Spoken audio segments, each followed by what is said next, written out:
Perché ti innamori dell'amica o della collega o comunque di quella ragazza che vedi spesso? Ti sei mai chiesto come mai? Nelle relazioni noi a volte tendiamo a sviluppare una maggiore simpatia e attrazione verso le persone che vediamo più frequentemente. L'effetto di mera esposizione non è il solo a spiegare le dinamiche dell'innamoramento.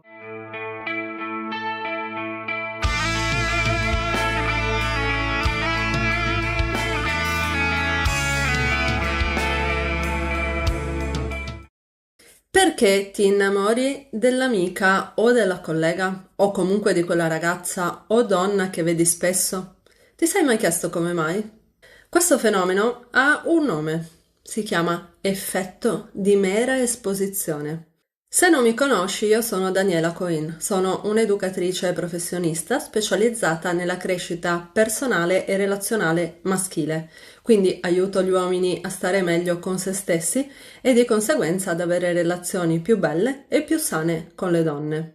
L'effetto di mera esposizione è una nozione psicologica che ha rivoluzionato l'approccio e la comprensione delle dinamiche affettive e relazionali. Questo principio suggerisce che la nostra preferenza per qualsiasi stimolo aumenti con la semplice ripetizione dell'esposizione ad esso, indipendentemente dal contesto o dalla natura dello stimolo stesso. Questa scoperta è stata fatta dallo psicologo Robert Zajonc, il cui lavoro negli anni 60 più o meno ha dimostrato che l'esposizione ripetuta a un oggetto neutro incrementava significativamente l'affetto di un individuo verso quell'oggetto. Nelle relazioni questo esperimento spiega come mai noi a volte tendiamo a sviluppare una maggiore simpatia e attrazione verso le persone che vediamo più frequentemente, anche se non interagiamo direttamente con loro. La familiarità generata dalla mera esposizione può anche spiegare perché spesso ci sentiamo più attratti da persone che inizialmente non ci sembravano particolarmente interessanti. Col tempo, infatti, attraverso ripetute interazioni, a meno che non subentrino stimoli negativi, ciò che una volta ci poteva risultare normale o indifferente, a un certo punto ci genera conforto, sicurezza e affetto.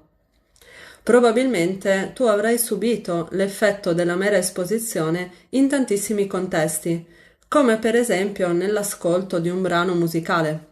Infatti ti sarà capitato di aver ascoltato un brano che inizialmente ti era indifferente e poi ascoltandolo 2, 3, 10 volte, perché magari passava alla radio, improvvisamente hai iniziato a trovarlo prima simpatico e poi addirittura ti è piaciuto tanto. Oppure ti sarà capitato alle medie o al liceo di innamorarti della tua compagna di classe. E perché proprio di lei? Perché fra quelle che vedevi più spesso, probabilmente è quella che ti ha generato più sentimenti positivi, oppure nessun sentimento o pochi sentimenti negativi. Non è raro, e nel mio lavoro l'ho visto accadere tantissime volte, che le persone si innamorino in questo modo, cioè con le persone che hanno più vicino. Ad esempio, una volta un mio cliente mi ha detto: mi sono innamorato della sorella di mia moglie. Oppure tantissime volte: mi sono innamorato della mia collega.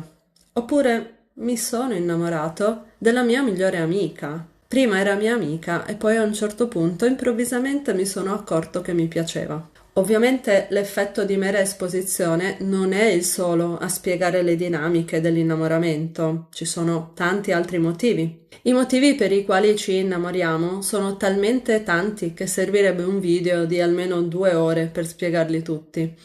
Ma in breve ci tengo a tracciare una panoramica di tutti i modi in cui ci innamoriamo. E poi se ce n'è qualcuno che ti interessa e vuoi che approfondisca, me lo dici nei commenti. Il primo modo in cui ci innamoriamo è quello secondo l'attrazione fisica, quindi impatto visivo, perché lo sappiamo che l'aspetto fisico gioca comunque un ruolo importante nelle prime fasi dell'attrazione. Poi ovviamente se sei solo bello e non hai altre qualità, come ho spiegato anche in questo video che ti metto qui, chiaramente non vai tanto lontano. Un altro motivo di innamoramento è biologico, perché ci sono studi che suggeriscono che noi siamo inconsciamente attratti da partner che hanno caratteristiche genetiche compatibili con le nostre. Esistono poi ragioni di prossimità, come l'effetto di mera esposizione che ho appena spiegato, ma anche in generale la semplice opportunità di interazione, cioè la prossimità fisica e la collaborazione con alcune figure permette di formare legami molto stretti, che spesso possono condurre anche alla creazione di una relazione. Un'altra ragione è la similarità.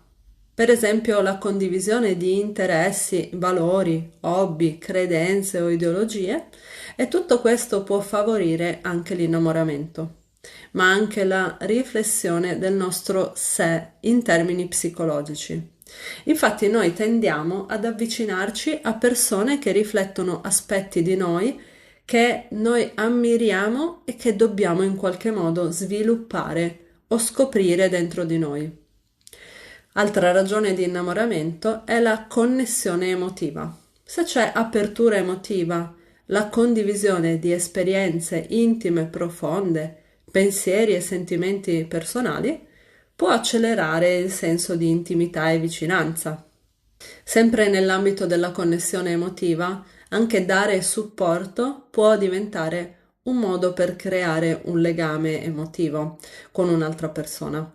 Poi non posso nascondere che esistono anche delle dinamiche di dare e ricevere. Quindi che ci siano persone che si legano e si innamorano proprio quando trovano un certo equilibrio in quello che danno e in quello che ricevono, in termini di affetto, sostegno e anche condizioni pratiche, perché tutto questo contribuisce a sentirsi più sicuri e quindi a creare dei legami più solidi. Giusto o sbagliato che possa essere visto, è comunque un dato di fatto. Anche le influenze culturali, le norme e i valori sociali possono influenzare l'innamoramento, perché siamo chiaramente tutti spesso influenzati da aspettative sociali che riguardano magari l'età, la classe sociale, la religione e quant'altro possa essere stabilito. Purtroppo, ahimè, a volte anche da amici, famiglia o religioni di appartenenza. E a te è mai capitato di innamorarti dell'amica o della collega o di una persona che vedevi spesso? E quali difficoltà o facilitazioni hai avuto in questo percorso? Raccontamelo se vuoi nei commenti qui sotto e non dimenticarti di iscriverti al canale se vuoi vedere altri video come questo. Se ti è piaciuto questo video, iscriviti al canale se non sei già iscritto e clicca sulla campanella per attivare le notifiche in modo da ricevere i nuovi video pubblicati. Condividi anche questo video con tutti gli amici che pensi che possano essere interessati a questi contenuti. Ti ricordo che questi video sono estratti da delle dirette Facebook che sono contenute all'interno del mio gruppo Vero Uomo Crescita Personale e Relazionale. Inoltre ti ricordo che nel mio store, al link www.verouomo.it/store, trovi tutti dei percorsi, dei video, audiolibri, videocorsi e un sacco di contenuti che ti possono aiutare a migliorare, a crescere e ad avere delle relazioni più belle, sane e soddisfacenti. Ti aspetto all'interno dei miei canali.